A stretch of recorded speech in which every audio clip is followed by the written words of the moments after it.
સંકટમાં ઉદ્ધવ સરકાર. નમસ્કાર, આપ જોઈ રહ્યા છો ડે સ્પેશિયલ અને હું છું વૈભવી. મહારાષ્ટ્રમાં સરકારમાં અત્યારે સંકટમાં મુકાઈ છે. એનસીપીના એક ધારાસભ્ય સહિત 20થી વધારે શિવસેનાના જે ધારાસભ્યો છે તે બળવાખોર બન્યા છે અને આ જ ધારાસભ્યોના સુરતમાં ધામા પણ પડ્યા છે. મહારાષ્ટ્ર સરકાર પર હવે સંકટ તોડાઈ રહ્યું છે. ઘણા બધા તર્ક વિતર્કો છે અત્યારે સામે આવી રહ્યા છે. ઘણા બધા પ્રશ્નો છે તે પણ અત્યારે સામે આવી રહ્યા છે. નારાજગી છે તે પણ એની ચરમસીમાએ છે. તખ્તોપલટ થઈ શકે તેવી પણ અત્યારે પૂરેપૂરી શક્યતાઓ છે.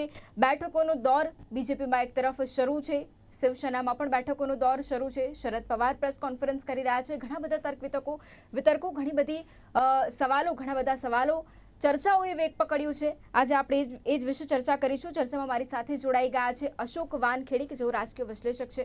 अशोक जी, स्वागत है आपका गुजरात न्यूज में. धन्यवाद. अशोक जी, सबसे पहला सवाल यहाँ पर यह है, विधानसभा के बाद ही जो नाराजगी थी एकनाथ शिंदे जी की वो सामने आई थी, क्योंकि विधानसभा दल का उनको नेता भी, धारासभ्य दल का नेता भी उनको चुना गया था. वहीं से उनकी जो नाराजगी थी वो सामने आई थी. लेकिन अभी जो नाराजगी है वो एक लेवल पर पहुंच चुकी है कि जिसकी वजह से उन्होंने अपने साथ और भी कहीं धारासभ्य हैं और भी कहीं जो पक्ष के नेता है उनको भी अपने साथ वो ले गए हैं. और इसी की वजह से अभी जो शिवसेना की जो हालत है वो सबके सामने है. सबसे पहले ये जानना चाहेंगे कि ऐसा अचानक क्या हुआ कि जिसकी वजह से इतना बड़ा डिसीजन उन्होंने ले लिया. ये अचानक नहीं हुआ. यदि आप शिवसेना की राजनीति देखें, शिवसेना पार्टी के अंदर की, तो ठाणे के साथ हमेशा शिवसेना का लव हेट का एक रिलेशन रहा है. जिनको गुरु मानते हैं एकनाथ शिंदे, वो आनंद दिघे एक जमाने में शिवसेना का पावर सेंटर हुआ करते थे ठाणे में, और वो इतना बड़ा बन गए थे कि बाल ठाकरे को भी उनसे डर लगने लगा था. और उन दोनों के बीच में हमेशा वो लव हेट का रिलेशन बना रहता. आनंद दिघे शिरडी जा रहे थे, एक एक्सीडेंट हुआ, उसके बाद हॉस्पिटल में ट्रीटमेंट के दौरान उनकी मृत्यु हुई. उसके बाद उनके जो राइट हैंड हुआ करते थे एकनाथ शिंदे, इन्होंने वो जगह संभाली. बाल ठाकरे थे तब तक तो एकनाथ शिंदे बिल्कुल चुपचाप एक शिवसैनिक तरीके से काम कर रहे थे. लेकिन बाल ठाकरे की मृत्यु के बाद जब उद्धव ठाकरे ने संभाला शिवसेना को, तब एकनाथ शिंदे के तेवर वही हो गए जो एक जमाने में आनंद दिघे के हुआ करते थे. ये आज नहीं है. पिछले चुनाव में, पिछले सरकार जब बनी थी बीजेपी सेना की, तब फडणवीस साहब ने जब अध्यक्ष मुख्यमंत्री पद की शपथ ली थी, तब सेना ने सरकार में शामिल होने से मना कर दिया और अविश्वास प्रस्ताव, जो पहला जो विश्वास का मत है, वो पास किया उन्होंने शरद पवार की मदद से. उसके बाद नागपुर अधिवेशन में सेना ने बीजेपी की सरकार ज्वाइन कर ली. तब मेरी सेना के बहुत वरिष्ठ नेता से बात हुई थी. तब मैंने उनको कहा था कि जब आपको सम्मिलित होना था, सरकार में साथ ही देना था, तो पहले दिन से देते ही झगड़ा करके क्या मिला. उन्होंने कहा कि हम यदि सत्ता में शामिल नहीं होते तो एकनाथ शिंदे एक बहुत बड़ा कूट लेके पार्टी तोड़ने को तैयार थे. तो एकनाथ शिंदे तब भी एक विद्रोही तेवर लेके थे. तो एकनाथ शिंदे के साथ कोई दूसरा नेतृत्व ये ठाणे में उभार नहीं पाए. ये शिवसेना के नेतृत्व की कमी रही. उसके बीच में सेना में जब ये तीन सरकार बनी, तीन पार्टियों की, तो सेना के ऐसे कई विधायक है. एक खासकर उसी ठाणे के यदि बात मैं करूं तो प्रताप सरनाईक है. इसके ऊपर ईडी की रेड हुई है और प्रताप सरनाईक बार बार ये कहते हैं कि हम बीजेपी के साथ रहते तो ईडी की रेड नहीं हुई. ऐसे कई विधायक चाहते थे कि हम बीजेपी के साथ ही जाए, तो हम कई चीजों से एक हमें कवच, सुरक्षा कवच मिलता है बीजेपी के साथ जाने से. वही कारण है कि कुछ लोग नाराज थे. कुछ लोग मंत्रिमंडल में काम नहीं हो रहा इसलिए नाराज थे. कुछ लोगों का ये कहना था कि फाइनेंस मिनिस्ट्री शरद पवार जी के पार्टी के पास है, इसलिए उनको पर्याप्त फंड नहीं मिलता. एमएलए का जो फंड है, एमएलए के जो काम है वो रुकते हैं. ये तमाम तीनों पार्टियों का जो कोऑर्डिनेशन सिस्टम था वो बहुत ही मजाकिया बन गया था.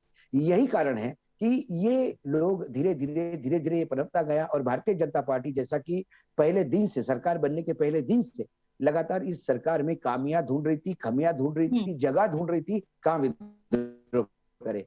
और एक उनको सबसे फ्रिजाइल पार्टी कांग्रेस थी जहां से लोग कूट सकते थे, और दूसरी सेना थी. शरद पवार की पार्टी इंटैक्ट थी. ऐसे में उन्होंने सेना में छेद कर दिया और आज एकनाथ शिंदे के साथ करीब 20-22 जो अलग अलग आंकड़ा आ रहा है, अभी आंकड़ा कोई कंफर्म नहीं कर पा रहा. उस आंकड़े के साथ अब वर्तमान में ये लोग सूरत में बैठे हैं, सूरत में CR पाटिल की मेजबानी का उपभोग ले रहे हैं और पूरी गुजरात पुलिस की सुरक्षा है। ये ऑब्वियस है कि इसमें पूरा बीजेपी का हाथ है ये स्प्लिट करवाने में, लेकिन स्प्लिट शिवसेना हुई है, ये बात पक्की। लेकिन इतना कुछ होने के बाद भी सरकार का जो नंबर चाहिए सरकार को सरकार वो में रहने के हाँ लिए, वो आज भी सरकार के पास इंटैक्ट हाँ है। यही कारण है कि अभी सिर्फ एक पोस्टरिंग चल रही है, वो वहां गए, वो वहां गए। यदि सरकार के पास, विपक्ष के पास यानी बीजेपी के पास इतना नंबर हो जाता कि वो सरकार बना लेती, तो शायद शाम तक सरकार बर्खास्त होती। बिल्कुल। लेकिन जिस तरह से आपने बोला कि सरकार बनाने के लिए बीजेपी शायद अभी आगे बढ़े, लेकिन उतना अगर हम गणित को देखें अभी तो ज्यादा से ज्यादा 30 MLA की बात अभी आ रही है, तो आगे का समीकरण क्या हो सकता है उसके ऊपर सवाल है, क्योंकि बीजेपी पूरी तरह से तैयार है अविश्वास का प्रस्ताव रखने के लिए। नहीं, तो उसमें सीधी सीधी बात यह है कि अविश्वास का यदि प्रस्ताव रखते हैं और जो पिछला हाँ पार्लियामेंटरी यदि प्रोसीजर्स हम देखें, जो लोकसभा के हुए हम्म या विभिन्न विधानसभाओं के हुए, तो सदन में जो लोग मौजूद है उन्हीं के टोटल पे विश्वास अविश्वास प्रस्ताव पारित होता है। तो अभी यदि शिवसेना से ये जो लोग अलग निकले, शिवसेना के वर्तमान में 56 विधायक हैं, तो 2/3 उनको अलग होना पड़ेगा ताकि दल बदलू कानून से वो बच जाएंगे। तो 2/3 का मतलब है करीब करीब आपको 36, 37, 38 विधायक चाहिए। वो नंबर इनके पास हो नहीं रहा है। हाँ इसलिए यदि ये सदन से बाहर रहते तो सदन की स्ट्रेंथ कम हो जाती है। यदि ये सदन में रह के व्हिप का उल्लंघन करते तो इनकी मेंबरशिप खत्म हो जाती है, फिर भी सदन की स्ट्रेंथ कम हो जाती है। जैसी सदन की स्ट्रेंथ कम हो जाती है, 288 में से यदि 20 चले गए, 288 में से 3 तो पहले ही गायब है, मतलब 2 जेल में जो वोटिंग राइट जिनके पास नहीं है और एक की डेथ हो गई है, तो ये अभी 285 का हाउस हो गया है। 285 में से 20 और कम हो जाएंगे तो ये 265 का हाउस हो जाएगा। 265 के हाउस में फिर सेना, बीजेपी और कांग्रेस के पास इतना नंबर है कि उसमें भी वो मेजोरिटी आ जाती है। तो बिल्कुल અત્યારે વિશેષ આજે વાત કરી રહ્યા છે જે પ્રમાણે મહારાષ્ટ્રનું રાજકારણ છે તે સંકટમાં આવ્યું છે। એનસીપીના એક MLA સહિત શિવસેનાના 20 થી વધુ બળવાખોર ધારાસભ્યોના સુરતમાં અત્યારે ધામા છે। મહારાષ્ટ્ર સરકાર ઉપર જે પ્રમાણે સંકટ તોડાઈ રહ્યું છે તેના વિશે જ આપણે આજે ચર્ચા કરી રહ્યા છે અશોક વાનખેડે સાથે। અને અત્યારે ખાસ એ પણ જોવું રહેશે કે આગામી સમયમાં સમીકરણો શું ગોઠવાય છે, આગામી સમયનું ગણિત શું રહે છે। ખાસ કરીને જો ગણિતની પણ અત્યારે વાત કરીએ તો વિશેષ કરીને ભારતીય જનતા પાર્ટી કે 105 સીટો તેમને મળી હતી। ખાસ કરીને 57 સીટો સાથે એનસીપી અને 144 સીટો સાથે કોંગ્રેસ આવી હતી। વિશેષ કરીને જ્યારે આ ચર્ચા થઈ રહી છે ત્યારે 2019માં પણ એક સ્થિતિનું નિર્માણ થયું હતું। 2019માં જે પ્રમાણે જે સ્થિતિનું નિર્માણ થયું અને એ સ્થિતિની અંદર આપણે જોયું કે અજીત પવાર કે જેઓને ડેપ્યુટી CM બનવાની જે લાલચ હતી તેને કારણે તેઓ ભારતીય જનતા પાર્ટીમાં જોડાયા અને ભારતીય જનતા પાર્ટીમાં જોડાઈને એકાએક શપથ પણ લેવામાં આવ્યા દેવેન્દ્ર ફડણવીસ કે જેમણે મુખ્યમંત્રીના શપથ લીધા અને અજીત પવાર કે જેઓએ નાયબ મુખ્યપ્રધાનના શપથ પણ લીધા। ત્યારબાદ એકાએક ફરી એક વખત તખ્તો પલટ થઈ ગયો। તો ફરી એક વખત हमारी साथे राजकीय विश्लेषक अशोक वानखेड़े फोन लाइन पर जोड़ाई गया है। अशोक जी, जिस तरह से हम चर्चा कर रहे थे कि जिस तरह से अभी एकनाथ शिंदे की जो नाराजगी है वो सामने आ रही है, 2019 पर हम नजर करते हैं तो 2019 में जिस तरह से सरकार महाविकास अघाड़ी की सरकार बनी थी, लेकिन उस तरफ हम जब उससे पहले हम नजर करते हैं तो जिस तरह से अजित पवार की जिनको डेप्यूटी CM तरीके उन्होंने शपथ लिया था, उसके पहले जब उनकी बात करें तो उनके साथ देवेंद्र फडणवीस उन्होंने भी मुख्यमंत्री के तौर पे शपथ लिया था। तब जो परिस्थिति हुई थी, जिस तरह से जो परिस्थिति का निर्माण हुआ था, फटाफट से सब कुछ हो गया था, इतनी जल्दी से सब कुछ हो गया था। लेकिन अभी की जो परिस्थिति है सब कुछ इतना आराम से हो रहा है, ना ही देवेंद्र फडणवीस अभी कुछ कहना चाह रहे हैं, ना ही कोई प्रतिक्रिया उनकी सामने आ रही है। किस तरह से इस परिस्थिति को हम देख सकते हैं अभी? देखिए, 2019 में जब पहली बार चुनाव जो सरकार बनी थी 80 घंटे की, वो सरकार भी सिर्फ कागज पे बनी थी, क्योंकि शरद पवार के जो राज्यपाल को देने के लिए जो लिस्ट बनी थी सिग्नेचर की हुई विधायकों की, वो लिस्ट की 2 कॉपीज थी। एक कॉपी अजित पवार के पास थी, एक कॉपी दूसरे के पास थी, शरद पवार के पास थी। तो अजित पवार वो अपनी कॉपी लेके वहां चले गए और एक टेक्निकली, क्योंकि कागज साइन किए हुए मेरे पास है इसलिए लोग मेरे पास है, इसलिए वो सरकार बनी। वो सरकार, यदि मैं ये कहूँ तो ज्यादा अतिशयोक्ति नहीं होगी कि ये सरकार जो बनी थी 80 घंटे की, ये कहीं ना कहीं शरद पवार और नरेंद्र मोदी जी की भी सम्मति से थी। कुछ फाइलें थी जो क्लियर करनी थी, और खासकर बुलेट ट्रेन को लेकर वो शिवसेना का रुख अलग था। इसलिए 80 घंटे की सरकार बनी जिसमें डिप्टी चीफ मिनिस्टर बने अजित पवार, जो एक दिन भी ऑफिस नहीं गए। ऑफिस सिर्फ मुख्यमंत्री गए, कुछ फाइलों पे साइन की, कुछ फाइलें क्लियर हुई, उसके बाद वो सरकार गिर गई, क्योंकि उनको पता था कि ये सब मिली जुली है। इसलिए शरद पवार भी बिल्कुल कंफर्म थे कि सरकार उन्हीं की बनेगी। उसके बाद अजित पवार वापस चले गए, अजित पवार का वहाँ सेटलमेंट हुआ और अजित पवार उप मुख्यमंत्री बने। तो वो तो एक मिली जुली प्रक्रिया थी। लेकिन इस बार वो बात ऐसी नहीं है, क्योंकि मैं बार बार कह रहा हूँ, आंकड़ा जैसा राजस्थान, जैसा कर्नाटक और मध्य प्रदेश की यदि हम बात करें, उसमें कांग्रेस के विधायकों का इस्तीफा देते ही सदन की स्ट्रेंथ नीचे आ गई, जिसमें बीजेपी ऑटोमेटिक बहुमत में आती है और सत्ता देती है। ये मध्य प्रदेश में हुआ, ये कर्नाटक में हुआ। उसके बाद जिन लोगों ने इस्तीफे दिए वो बीजेपी के टिकट पे चुनाव लड़े, इलेक्शन में कुछ जीते कुछ हारे और वो सरकार का हिस्सा बने। लेकिन यहाँ ऐसा नहीं है। यहाँ ये 27-30 लोग भी इस्तीफा देते तो भी मेजोरिटी में नहीं आती बीजेपी, क्योंकि बीजेपी के पास 113 लोग हैं, 106 उनके हैं और बाकी जो मित्र दल है उनके। तो एनडीए के 113 यदि लोग हैं तो उनको इस सदन की स्ट्रेंथ 226-27 तक लानी पड़ेगी, तब जाके ऑटोमेटिक बीजेपी सत्ता में आ सकती है। वो करने के लिए आपको 40 से 45 लोगों की इस्तीफे की जरूरत है, जो अभी कोई देते हुए नजर नहीं आते। इसीलिए ये आंकड़ों का गेम है। एक यही हो सकता है कि ये 3-4 दिन तक इनको गुजरात में रखे, इसी बीच में गवर्नर को प्रेशराइज करके ये कहना जाए कि किसी भी हालत में गवर्नर साहब जो है वो उसको ये करे, सरकार अपना विश्वास का मत हासिल करे और लोग कम पड़ रहे हैं इसलिए फिर सरकार को बर्खास्त करके राष्ट्रपति शासन लागू करे और गुजरात और हिमाचल के साथ चुनाव करवाए।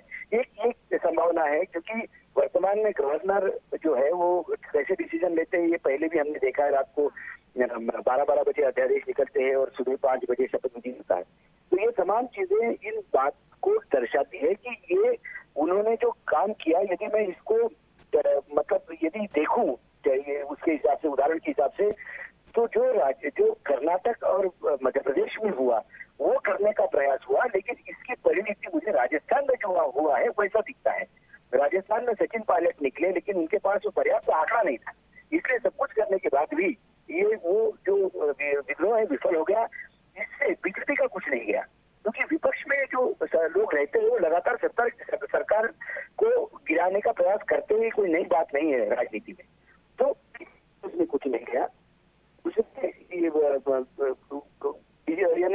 कांग्रेस का कुछ नहीं गया। अशोक गहलोत बड़ा ही नाम लेके आ रहे हैं, लेकिन जो सबसे ज्यादा नुकसान उसमें हुआ वो सचिन पायलट का हुआ।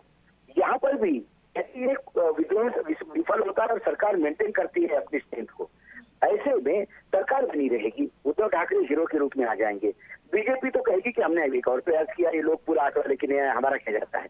लेकिन इसमें नुकसान जो शिंदे का होगा वो उसका आकलन करना पड़ेगा, ऐसा मुझे लगता है। अशोक जी, इस बीच में ही आज शरद पवार जी ने प्रेस कॉन्फ्रेंस की और उसमें उन्होंने एक बात बताई जो हमें समझनी है, उसके ऊपर हम शायद सोच सकते हैं कि जिस तरह से उन्होंने बताया कि ये शिवसेना का इंटरनल मैटर है, तो क्या उनकी गठबंधन में सरकार है तो क्या उनका कोई फर्ज नहीं बनता है कि वो इस सरकार को गिरने से रोके? देखिए, उन्होंने 2 बातें बड़ी क्लियर कर दी। उन्होंने कहा कि शिवसेना का अंदरूनी मैटर है, लेकिन साथ में उन्होंने ये भी कहा कि उद्धव सरकार को कोई धोखा नहीं है और वो सरकार बनी रहेगी। इसके मायने है कि उनके पास आंकड़ा है।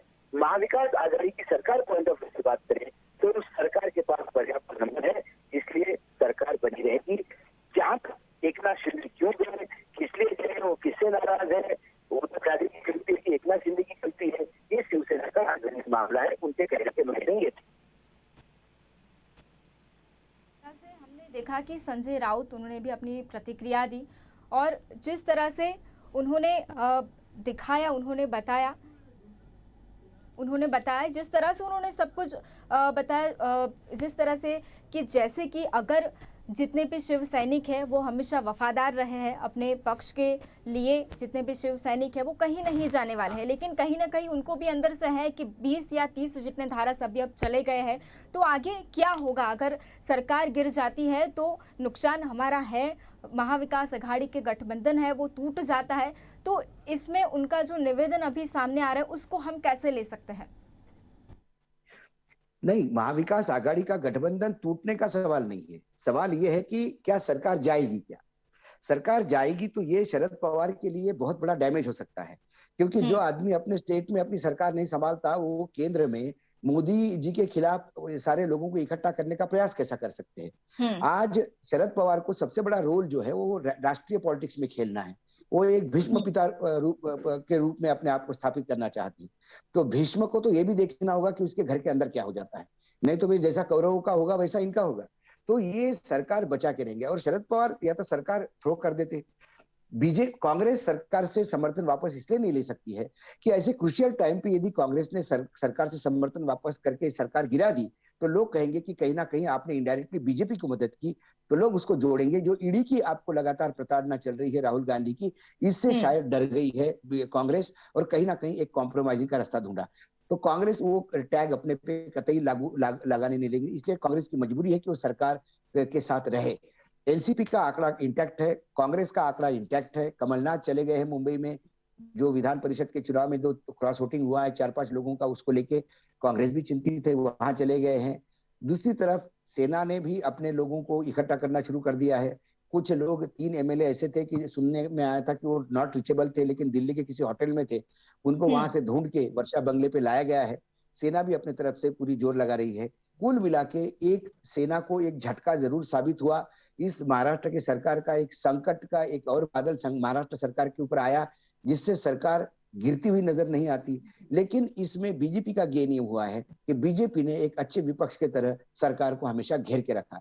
सरकार को ये देखना है कि क्या उनका कोऑर्डिनेशन ठीक है, क्या उनके एमएलए जो है उनसे नाराज क्यों हैं, मंत्री काम क्यों नहीं करते हैं, 3 पार्टी के मंत्री सिर्फ अपने अपने पार्टी के लोगों की बात क्यों करते हैं। ये तमाम चीजें उनको एड्रेस करनी पड़ेगी। नहीं तो राज्यसभा में क्रॉस वोटिंग हुआ, विधान परिषद में क्रॉस वोटिंग हुआ और ऐसा चलता रहा तो ये जो 40 का आंकड़ा मैं बोल रहा हूँ वो 40 का आंकड़ा इकट्ठा करने में ज्यादा टाइम नहीं लगेगा। ओके, પ્રશાંત ગઢવી અમારી સાથે જોડાયા છે, રાજકીય વિશ્લેષક। પ્રશાંતજી, અત્યારે જે પરિસ્થિતિનું નિર્માણ થઈ રહ્યું છે આપણે અત્યારે જોઈ રહ્યા છે, જે પ્રમાણે ગઈકાલથી જે ઉથલપાથલ સર્જાઈ રહી છે, અત્યારે એક સવાલ એ ઉભો થઈ રહ્યો છે કે અત્યારે જે ઉથલપાથલ સર્જાઈ રહી છે આપણે એને આગામી સમયની રાષ્ટ્રપતિની ચૂંટણી સાથે જોડી શકીએ? બિલકુલ, આની અસર સીધી રાષ્ટ્રપતિ ચૂંટણીમાં એટલા માટે થાય, આમ તો આજના આ દિવસની રાહ આપણે 2019 થી જોતા હતા। જ્યારથી સરકાર બની ત્યારથી એવું હતું કે આજે નહીં તો કાલે, કાલ નહીં તો પરમ દિવસે, એમ એટલે 2-4-6 મહિનાથી વધારે લાંબુ નહીં ચાલે। અને અત્યાર સુધી સરકાર તરફથી કે કોઈ બી રીતે આને ધોંસમાં લેવાનો પ્રયત્ન કરવામાં આવ્યો છે। તમે જોઈ લો તો એમાં સચિન વાઝેનો કેસ હોય, સુશાંત સિંહનો મર્ડર કેસ હોય, ત્યારબાદ ડ્રગ્સ કેસ હોય શાહરૂખ ખાનનો, વચ્ચે અજાનનો મામલામાં એમએનએસ માંથી રાજ ઠાકરે ઉભા થયા હોય, હમણાં છેલ્લે નવનીત રાણા થકી હનુમાન ચાલીસાની વાત આવી હોય। એટલે ઓવરઓલ આ મહારાષ્ટ્રની આ સરકારને ઘેરવાનો પ્રયત્ન પહેલા દિવસથી કરવામાં આવ્યો છે। હવે આમ જો અત્યાર સુધી શિવસેના અને એનસીપી અને કોંગ્રેસનું જે ગઠબંધન થયું એમાં બધાએ અંદર ખાને મફમમાં ચાલતા હતા કે આપણે ટકી રહેવું પડશે। હું ગુજરાતીમાં એક કહેવત કાયમ કહેતો હોઉં છું કે દીઠો ગમતો નથી, ભેગો પોહાતો નથી, પણ 1 મિનિટ એના વગર ચાલતું નથી। કારણ કે જો આ સરકાર વચ્ચે પડી જાય અથવા કોઈ પણ કારણસર એમનામાં કોઈ વૈચારિક મતભેદ ઉભા થાય તો નાના પક્ષો, રિજિયોનલ પક્ષો એટલે કે એનસીપી અને શિવસેનાનું રાજકીય અસ્તિત્વ જોખમાઈ જાય। કારણ કે રિજનલ પાર્ટી છે, આગામી સમયમાં એને નુકસાન થઈ શકે છે, પહેલું। બીજું, જો આજની પરિસ્થિતિ પ્રમાણે મહારાષ્ટ્રની સરકાર પડી જાય તો તાત્કાલિક નવી સરકાર બને એવા કોઈ સ્કોપ દેખાતા નથી આંકડાકીય દ્રષ્ટિએ। સિવાય કે 1/3 કરતા વધારે ધારાસભ્યો એકનાથ શિંદે લઈને જાય અને એ નવો પક્ષ રચે અને ભાજપને કોઈક રીતે ટેકો જાહેર કરે તો જ આ વસ્તુ શક્ય બને। પણ એ શક્યતા ઓછી છે કારણ કે કેટલા ધારાસભ્યો એમની પાસે છે એનો આંકડો આપણી પાસે સાચો આવ્યો નથી, પહેલું। તો પછી દેવેન્દ્ર ફડણવીસ રાજ્યપાલ આગળ જઈ અને અવિશ્વાસનો દરખાસ્ત પ્રસ્તાવ મૂકે, રાજ્યપાલ લગભગ 72 કલાકમાં એ અવિશ્વાસમાં ફ્લોર ટેસ્ટ કરાવે, ફ્લોર ટેસ્ટમાં સપોઝ બહુમતી ન આવે તો સરકાર પડે અને રાષ્ટ્રપતિ શાસન લાદવામાં આવે। હવે જો રાષ્ટ્રપતિ શાસન લાદવામાં આવે તો 18 જુલાઈએ થનારી રાષ્ટ્રપતિની ચૂંટણીમાં મહારાષ્ટ્રનું વોટિંગ 0 થઈ જશે, ઓલમોસ્ટ 0. એટલે કારણ ખાલી સંસદ સભ્યો કરી શકશે. તો જો એ 0 થઈ જાય તો એની સીધી જ અસર હું માનું છું એનડીએ ને પડે છે અત્યારે, કારણ કે અત્યારના કન્ટેક્સમાં જે ધારાસભ્યની વોટ વેલ્યુ છે એ પ્રમાણે 105 ધારાસભ્યો તો છે જ ભાજપના. હોતા એ વખતે બી આ લોકો જો ટકે અંદર તો ક્રોસ વોટિંગ થઈ શકે એમ છે. એટલે ક્યાંક ફાયદો એનડીએ ને છે જો આ સરકાર આમને આમ રે અકબંધ તો. પણ જે આખો ઉધમ પછાડો ઉભો થયો છે, મને એવું લાગે છે સરકાર પડી શકે છે પણ નવી સરકાર બની શકે એવા એંધાણ દેખાતા નથી. ઓકે, પ્રશાંતભાઈ, અહીંયા એક સવાલ એ પણ છે કે જે રીતે એકનાથ શિંદે અત્યારે થોડી માંગણી પણ મૂકી છે, એ માંગણી એવી છે કે એનસીપી અને કોંગ્રેસ સાથે છેડો પાડીને શિવસેના ભારતીય જનતા પાર્ટી સાથે પોતાની સરકાર બનાવે, અને બીજી તરફ શિવસેનાએ તેમને ધારાસભ્ય દળના નેતાના પદ પરથી તેમને હટાવી દીધા છે. એટલે શું શિવસેના પણ આ વખતે આક્રમક મૂડમાં છે કે ભલે એકનાથ શિંદે અત્યારે બળવો કરી રહ્યા છે, સામે અમે પણ પલટવાર કરીશું? બિલકુલ, જો શિવસેના તો એક્શન મોડ પર આવી ગઈ, કારણ કે જેવી ખબર પડી એટલે તરત જ વિધાનસભા દળથી હટાવી લીધા છે. એમની જોડે કોઈ ચર્ચા કરવાના મૂડમાં હોય એવું મને તો લાગતું નથી. બીજા બધા ધારાસભ્યોને સમજાવવામાં આવશે. આમ જોવા જાવ તો એકનાથ શિંદે નંબર 2 કહેવાય છે શિવસેનાના. અને જેમ ગઈ વખતે અજીત પવારે આ વસ્તુ કરી, શરદ પવારે થોડોક ટાઈમ ગમ સહન કરીને પાછા બોલાવીને પાછા ડેપ્યુટી સીએમ તો બનાયા જ. એટલે એકનાથ શિંદે જે સૂર પૂર્યો છે હિન્દુત્વનો, હિન્દુત્વ એટલે ભારતીય જનતા પાર્ટી, અને સ્પષ્ટ કીધું છે કે દેવેન્દ્ર ફડણવીસને સપોર્ટ કરે. વત્તા દેવેન્દ્ર ફડણવીસે બી ઓફર આપી છે કે જો એકનાથ શિંદે કંઈ બી આમાં કરે તો અમે એમને ડેપ્યુટી સીએમ બનાવીશું. એટલે આ બધું સ્પષ્ટપણે કહી આપે છે કે એક પ્રેશર ટેકનિક છે. એકનાથ શિંદે પ્રેશર એપ્લાય કરી એ સરકાર પાડી અને આ સરકાર બનાવે. ત્યારબાદ ધીરે ધીરે શિવસેનાના ધારાસભ્યો આ બાજુ આવે છે, લાવે છે. કેવું કરે છે એ તો આગામી સમય આપણને બતાવશે, પણ અત્યારે કોઈનું સ્પષ્ટ વલણ નથી. એથી વિશેષ તમામ પક્ષો પોતાની રીતે છૂટા થઈ ગયા છે. શરદ પવારે ચોખ્ખું કીધું કે શિવસેનાનો અંદરોણી મામલો છે, પારિવારિક મામલો છે, અને ઉદ્ધવ ઠાકરે એનું નિરાકરણ લાવે. ઉદ્ધવ ઠાકરે પણ કીધું કે અમારા તરફથી ઉભું થયું છે, શિવસેના તરફથી અમે કરી લઈશું. અને કોંગ્રેસ તો સાયલન્ટ છે, પણ હજી પણ અમને કંઈક માહિતી એવી મળી છે કે 10 જેટલા ધારાસભ્યો, કારણ કે જે લોકોએ એમએલસીમાં ક્રોસ વોટિંગ કરેલું છે, જે લોકોએ આગળ રાજ્યસભામાં ક્રોસ વોટિંગ, એમાં કોંગ્રેસના ધારાસભ્યો પણ છે.